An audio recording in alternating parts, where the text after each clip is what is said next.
Olá! A Igreja Batista da Graça disponibiliza as suas mensagens e reflexões nas plataformas digitais. Se quiseres continuar a receber, podes acompanhar-nos no Spotify e YouTube. Deus abençoe.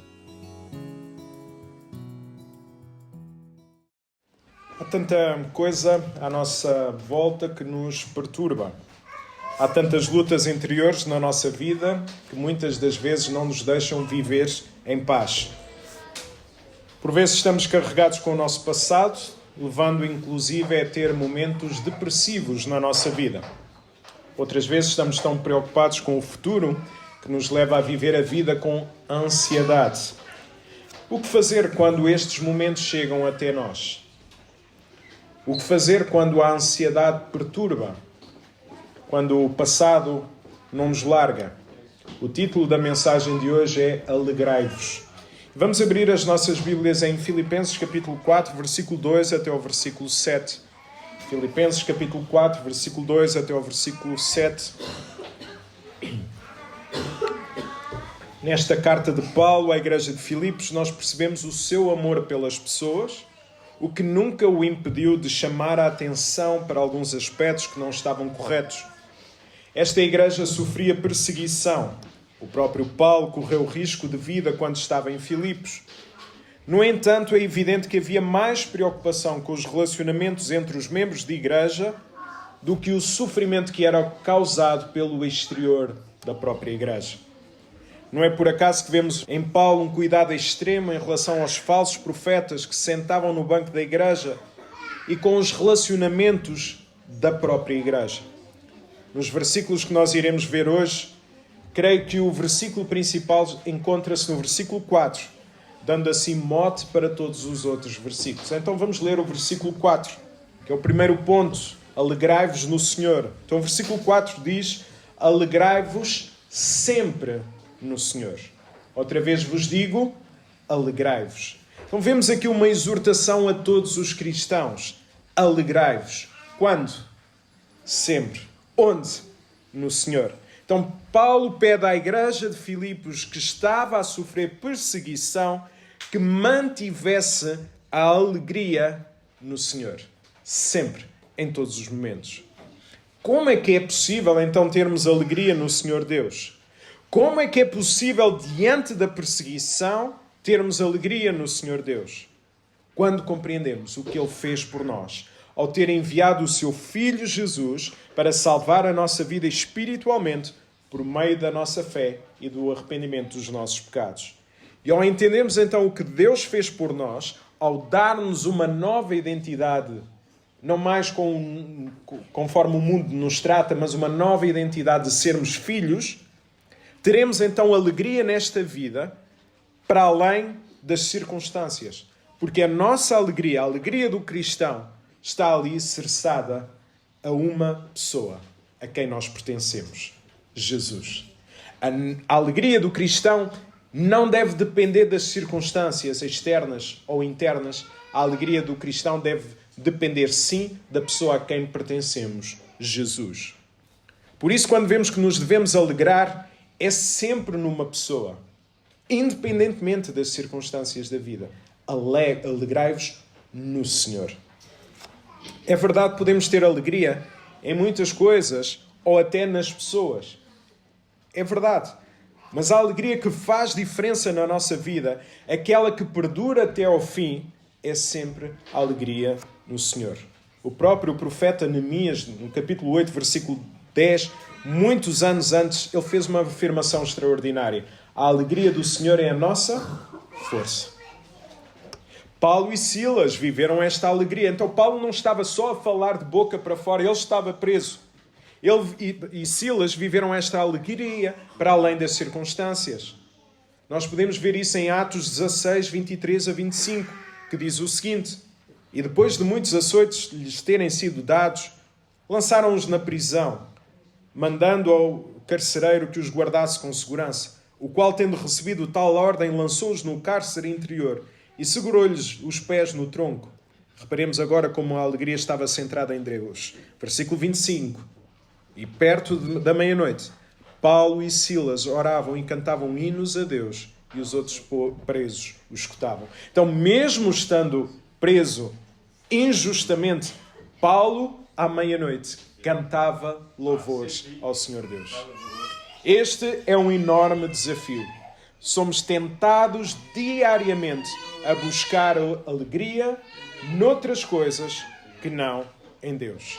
Então Paulo deixa-nos este grande desafio. Alegrai-vos sempre no Senhor. Mesmo quando nós não compreendemos as situações ou até quando somos muito afetados na nossa vida. Qual a razão? Quando perdemos a alegria no Senhor, nós perdemos o rumo da nossa vida. Nós perdemos o objetivo, nós perdemos o foco. Qual a consequência também da perda desta alegria na vida da igreja? É bom pensarmos nisso. Então, em primeiro lugar, nós vimos alegrai-vos no Senhor. Em segundo lugar, nós vamos ver que nos devemos alegrar na comunhão. Versículo 2. Rogo. A ideia aqui é exorto, encorajo a Evódia e rogo a Síntique que sintam o mesmo no Senhor.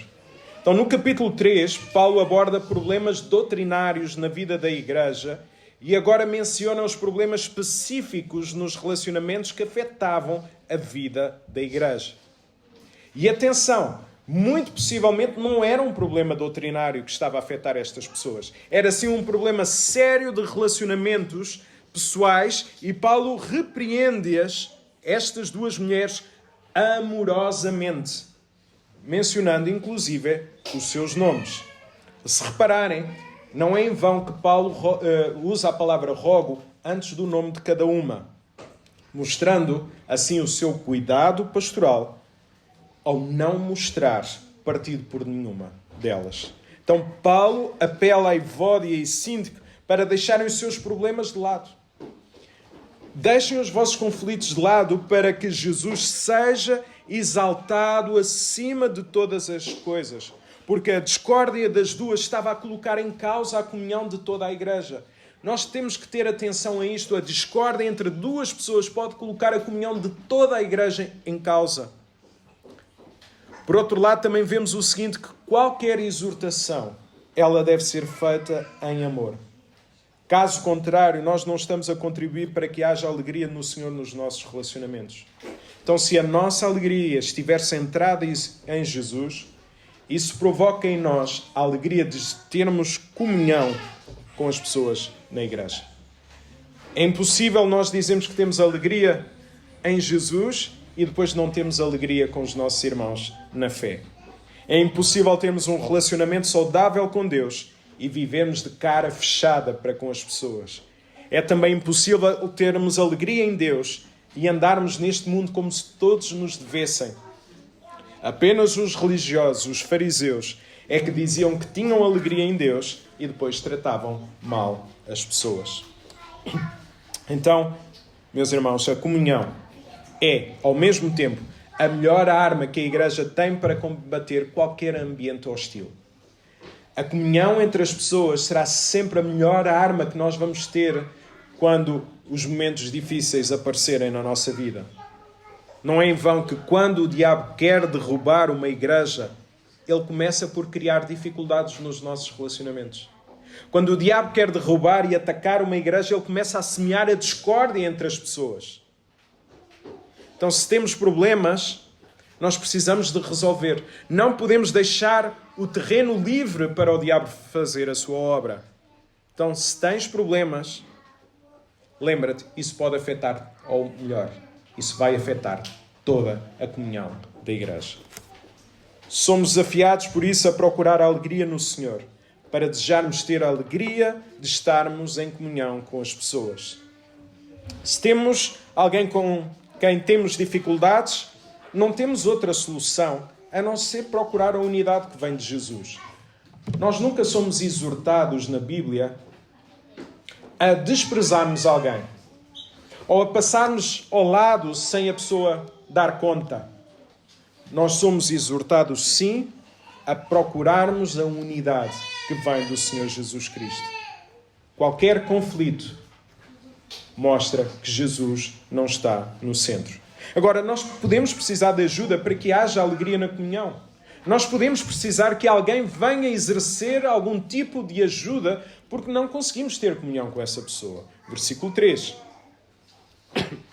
A ti, fiel, a ideia aqui é genuíno.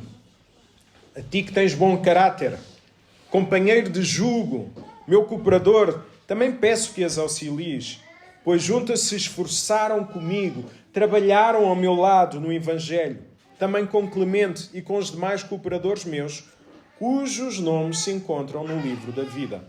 Então, neste versículo, Paulo não menciona o nome da pessoa a quem pede ajuda. Diz apenas que essa pessoa cooperou consigo. Possivelmente também trabalhou ao lado de Evódia e Sintique. E atenção, mesmo que tenham trabalhado com todo o afinco, isso não invalida que fossem chamadas à atenção. Porque às vezes as pessoas acham que, por terem um passado brilhante, que isso invalida que se possa chamar a atenção pelo seu presente. Não, Paulo diz, elas tiveram um passado brilhante, mas agora elas estão-se a espalhar nos seus relacionamentos. Então, vemos também mais um nome aqui mencionado, Clemente, e nós não temos nenhuma informação sobre ele. O que é que nós podemos perceber neste versículo 3? Vamos notar em alguns aspectos. Vejam com atenção o versículo 3. Nenhuma disputa na igreja é bem-vinda, mesmo que o passado dessa pessoa tenha sido de grande trabalho para o avanço do Evangelho. É claro. Em segundo lugar, somos chamados a ajudar na reconciliação entre as pessoas. Temo que muitas vezes nós possamos tomar partido ou até ficarmos isentos nas disputas em vez de procurarmos estabelecer a paz. Não, se há um conflito, eu vou utilizar o nome da Luísa porque as pessoas que ouvem os sermões em casa normalmente já sabem que há uma Luísa na nossa igreja. Então, se houver problemas entre a Luísa e o Mateus, o nosso trabalho não é tomar partido do Mateus, possivelmente é quem tem razão, ou da Luísa. É procurar a reconciliação entre os dois. Então somos chamados a ajudar na reconciliação. É também verdade que por vezes podemos colocar até a nossa cabeça no cepo para haver paz no nosso meio. E o ministério de uma pessoa pode ser esse, o ministério da reconciliação. Recordo-me que há algum tempo, na Convenção Batista Portuguesa, fomos chamados a resolver um diferendo entre dois pastores. E a certa altura um deles disse, eu não estou preocupado. Às tantas, um deles disse que estava perturbado e que não queria. Eu já estava a ficar cansado. E aquilo que eu disse àqueles dois pastores foi o seguinte, eu não estou preocupado com quem tem razão. Até porque são maiores de idade e vocês já são pastores, já devem perceber como são as coisas. Eu estou preocupado com as consequências que os vossos problemas irão trazer para a vida da igreja. Então, quando nós nos preocupamos com a reconciliação, nós estamos preocupados com a comunhão na vida da igreja.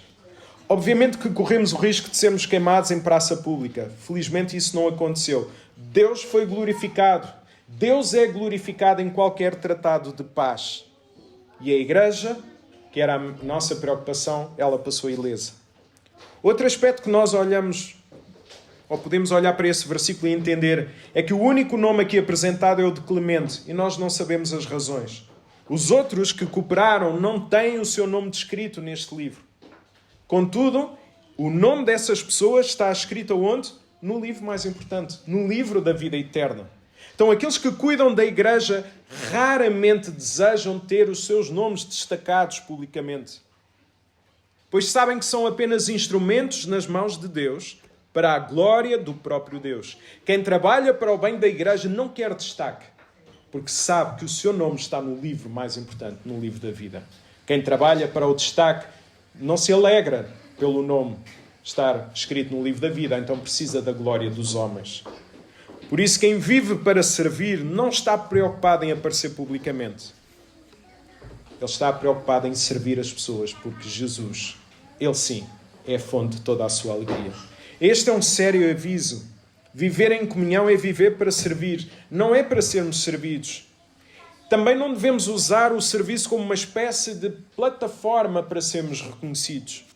A igreja então é chamada a trazer paz e reconciliação entre as pessoas, porque sem alegria na comunhão não pode haver um crescimento saudável.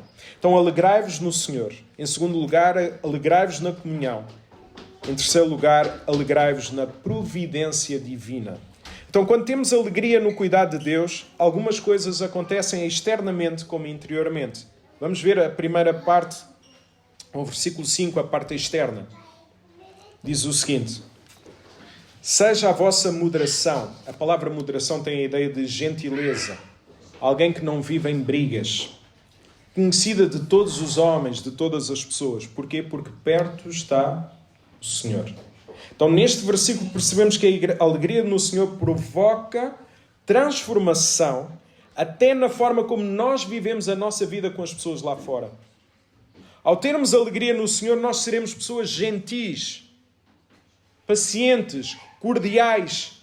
Não viveremos em contendas. Seremos conhecidos pela nossa bondade, mesmo quando nos pisam os calos.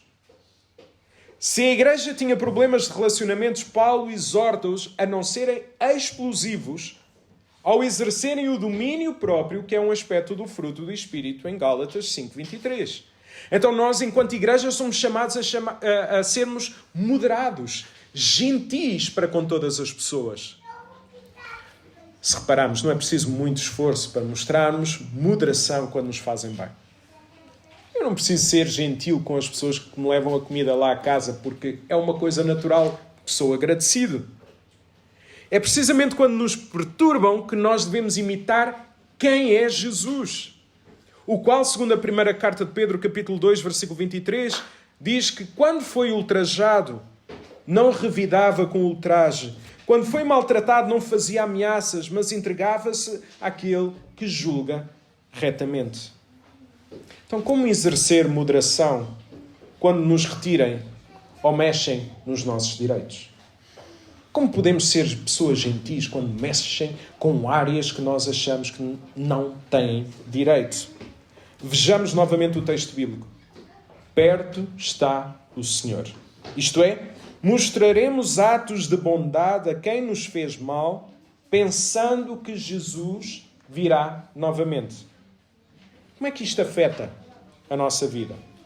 Quando Jesus vier, nesse momento Deus vai colocar tudo em ordem e a sua justiça será feita. Assim, se nós percebemos que Deus vai colocar tudo em ordem, que vai fazer justiça, nós vamos abdicar de fazer justiça pelas nossas próprias mãos. Então, quando nos perturbarem, pensemos, perto está o Senhor. Eu não vou fazer justiça pelas minhas próprias mãos. Um dia Deus vai exercer essa justiça.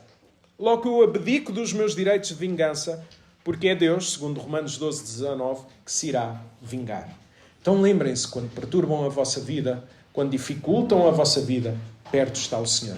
É o Senhor que vai fazer justiça. É o Senhor que se vai vingar. Não somos nós. Então, ao confiarmos na providência divina, iremos ter alegria em não fazer justiça pelas nossas próprias mãos. Porque Deus é justo em tudo o que faz. Agora pensem, o que tem perturbado a nossa vida? Qual a situação na nossa vida onde nós desejamos exercer justiça própria? Será no nosso trabalho? Na nossa igreja? Na nossa casa? Para alguma pessoa que neste momento nos está a perturbar e nós queremos fazer justiça pelas nossas próprias mãos? Se assim for, descansa. E descansa em Deus. E alegra-te porque perto está o Senhor. Se formos a ver bem, não foi a nossa justiça pessoal que nos salvou. Não foi a nossa justiça própria que nos salvou. E se formos a analisar a nossa vida, muitas vezes nós percebemos que a manifestação da nossa justiça é apenas um ato de vingança ou de orgulho pessoal. Quando devemos deixar esses momentos para Deus. Então sejamos cuidadosos nas nossas palavras. Procuremos o crescimento de todas as pessoas, desejando que as pessoas possam ver em nós Jesus. E destaca-se mais quando nós somos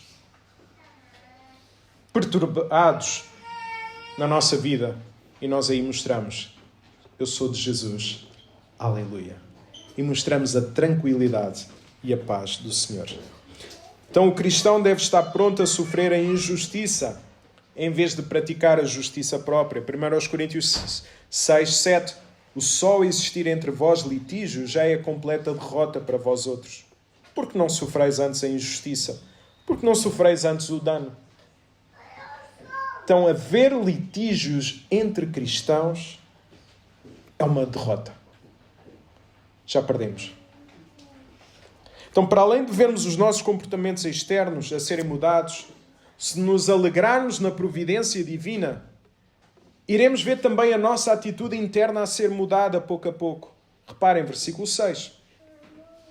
Não andem ansiosos de coisa alguma. Aqui, quando fala de ansiedade, tem a ver com o futuro. Em tudo, porém, a ideia do contraste, sejam conhecidas diante de Deus as vossas petições, os vossos pedidos, pela oração, a ideia de falar com Deus, e pela súplica, pelo clamor, com ações de graças. Então, muitas vezes estamos sobrecarregados pelo nosso passado e isso gera um desgaste tremendo, não nos permitindo avançar ou ficarmos traumatizados com aquilo que nos fizeram. Outras vezes vivemos o presente carregado do futuro e não conseguimos desfrutar nem sequer do dia a dia, porque temos medo de tudo. O que é que vai ser? O que é que vai acontecer? Como é que será? Eu, para a semana, tenho uma entrevista, ou daqui a um mês eu vou viajar, como é que será? O que é que vai acontecer? Etc, etc. E ao termos medo, a ansiedade surge sempre que nós pensamos sobre o dia do amanhã. Para ficar ainda mais claro, é normal nós nos prepararmos para o futuro. Por exemplo, as pessoas que cuidam das suas reformas, é normal. Mas isso não deve provocar nas suas vidas o medo do que virá a acontecer, pois nós não conseguimos controlar nada do futuro. Tenho aprendido na minha vida, possivelmente não da forma mais fácil, o seguinte: vou sofrer? Sim. Venha o que vier? Mas será que me adianta sofrer por antecipação? Não. Basta cada dia o seu mal. Por que é que eu vou estar a antecipar os problemas no futuro? Porque nem sei se irão acontecer ou não. Vou viver o dia a dia. Além disso, uma pessoa que vive com ansiedade não consegue ter relacionamentos saudáveis, pois o seu corpo e a sua mente não estão bem. Paulo diz-nos que há uma maneira de lidarmos com a ansiedade. Ele diz o quê? Não fiquem ansiosos. Sabem qual é a pior coisa que se pode dizer a uma pessoa que vive em ansiedade? Não fiques ansioso. A partir destas palavras, então, podem provocar mais ansiedade em quem vive com esse problema sobre o dia da manhã. No entanto, ele diz aqui como podemos combater a melhor forma da ansiedade. Reparem, Paulo mostra-nos que devemos combater, e na verdade, quem luta com a ansiedade em termos do dia da manhã, é um combate que existe na sua mente. Deve combater então com oração. Ao levarmos todos os nossos pedidos e todas as nossas preocupações a Deus, por mais ridículas que essas preocupações possam parecer aos nossos olhos.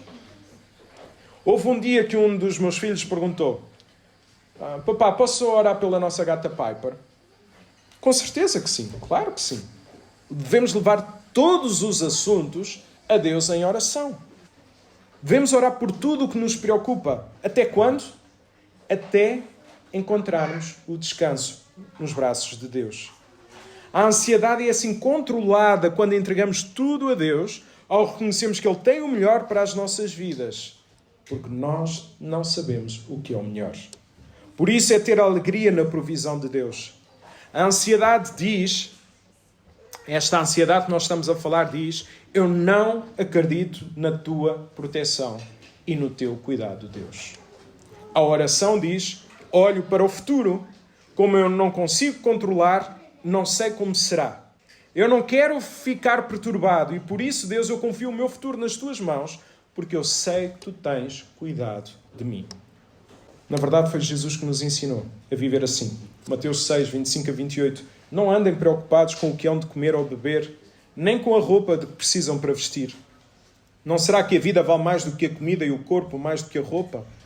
Olhem para as aves do céu que não semeiam, nem colhem, nem amontoam grãos nos celeiros. E, no entanto, o vosso Pai dá-lhes de comer. Não valem vocês muito mais do que as aves? Qual de vós, por mais que se preocupe, poderá prolongar um pouco o tempo da sua vida? entregar tudo a Deus. Então alegrai-vos na providência divina, porque Deus cuida das nossas vidas. E ao termos esta alegria, o nosso comportamento, a nossa atitude irá mudar ao refletirmos quem Jesus é. Qual será a consequência? Teremos então relacionamentos transformados, principalmente na igreja e nas nossas famílias. Alegrai-vos no Senhor, na comunhão e na providência divina.